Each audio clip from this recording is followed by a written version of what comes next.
Marco glances at the countdown clock, his jaw tight. 7 minutes.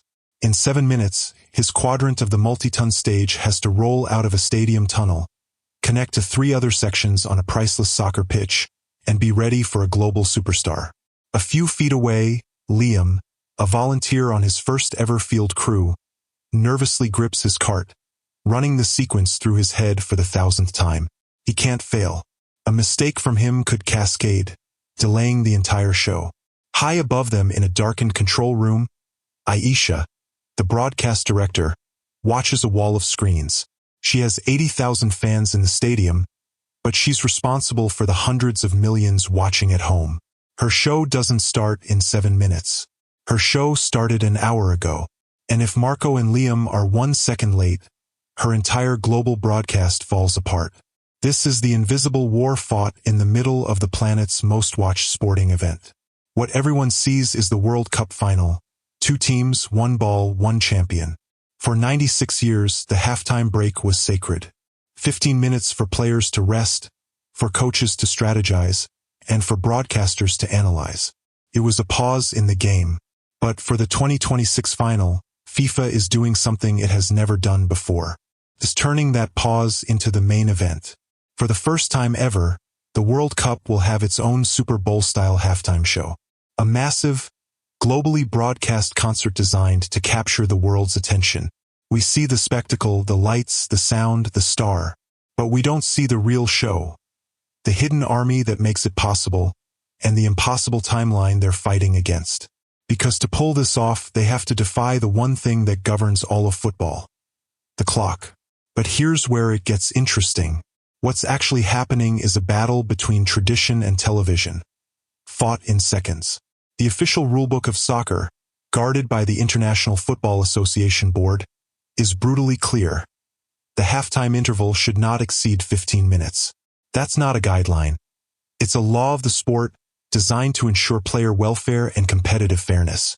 For decades, that 15-minute window was more than enough. But when you insert a production that takes elite Super Bowl crews a total of 25 to 30 minutes from start to finish, 15 minutes becomes a logistical nightmare. Reports suggest that for the 2026 final, the break might be extended. But this doesn't solve the problem. Every extra minute is a fragile negotiation between entertainment and sport.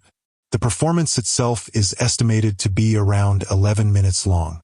If the total break is 25 minutes, that leaves a terrifyingly small window, just 7 minutes to build the entire stage, and another 7 to make it vanish. For Marco, the crew chief, this is the tyranny of the clock.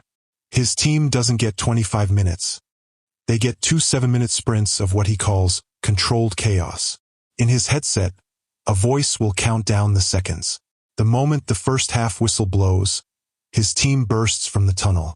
A single dropped cable or a misaligned cart could trigger a delay that costs millions.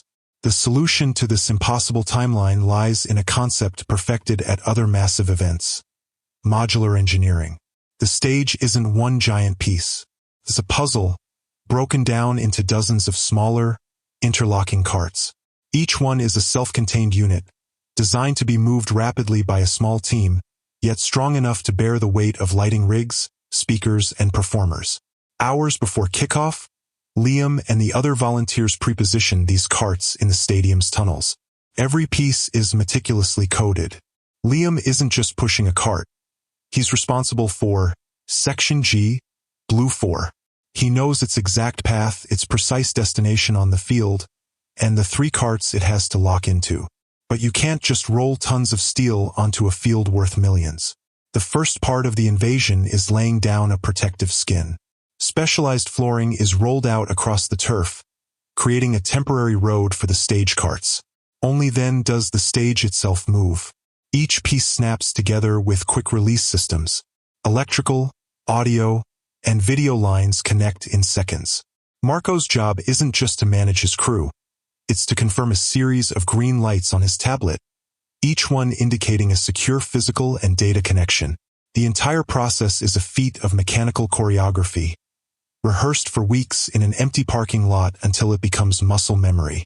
For Liam, the terror of the first run has been replaced by the quiet confidence of 1,000 repetitions. He doesn't think, he just does. But it gets deeper, much deeper. The technology is impressive, but it's powered by a human system of absolute precision.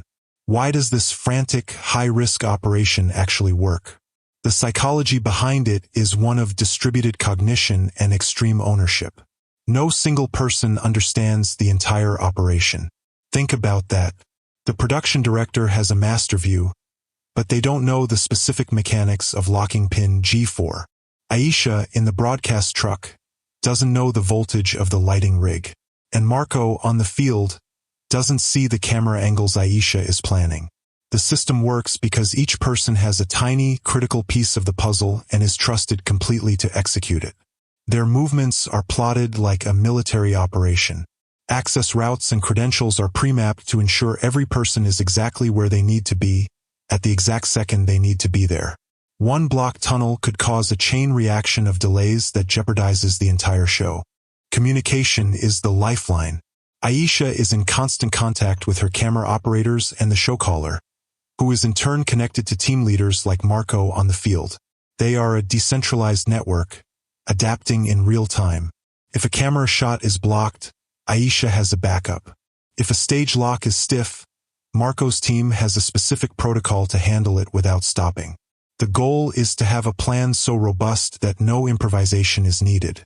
It's a system designed to absorb failure at the lowest possible level before it can ripple upwards.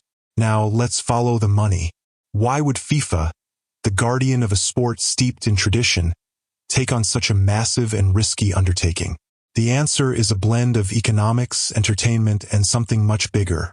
A Super Bowl-style halftime show transforms the final from a purely athletic contest into a global entertainment spectacle. It captures the attention of viewers who might not otherwise tune in for a soccer match. This expanded, diversified audience is incredibly valuable to sponsors and broadcasters, who pay a premium for access to hundreds of millions of eyeballs. But for the 2026 World Cup, there's another layer to the business model. The halftime show is the centerpiece of a partnership with the advocacy organization Global Citizen.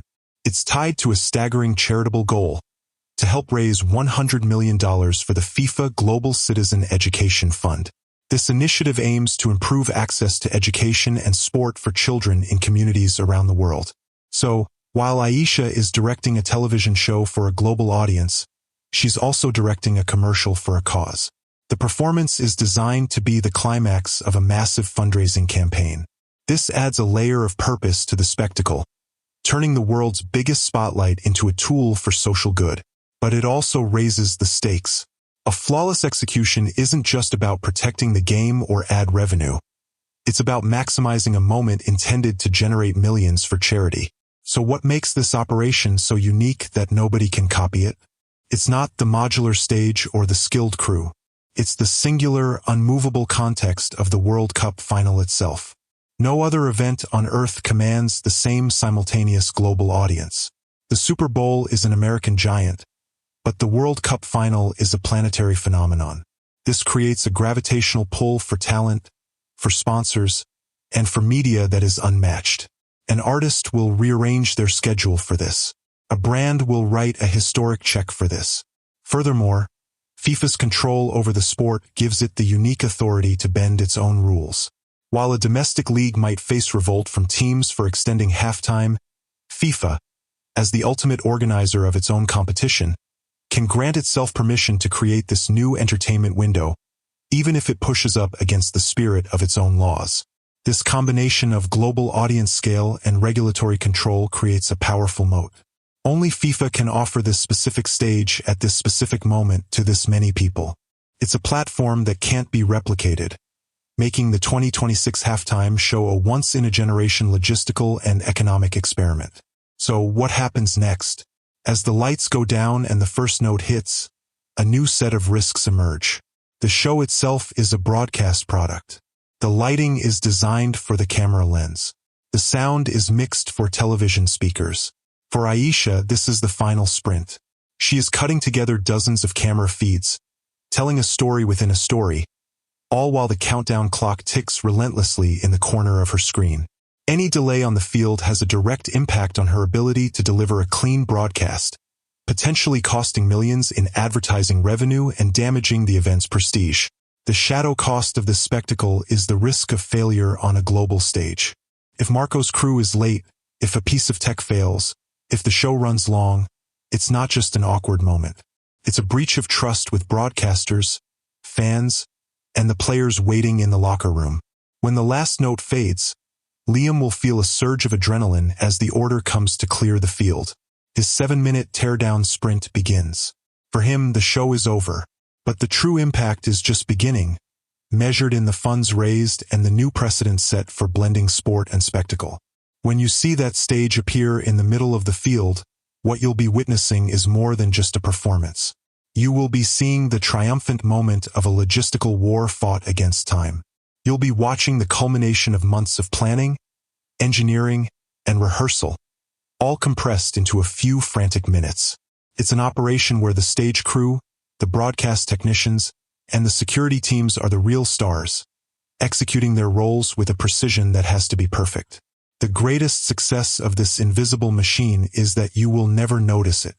The chaos will be hidden, the effort erased, and the only thing left will be the magic. The show is the spectacle, but the true marvel is the machine that makes it possible. Here's my question to you. As global sporting events become bigger entertainment spectacles, are we enhancing the experience, or are we risking the integrity of the sport itself? If you're interested in the hidden systems behind the world's biggest events, consider subscribing for more deep dives into how things really work.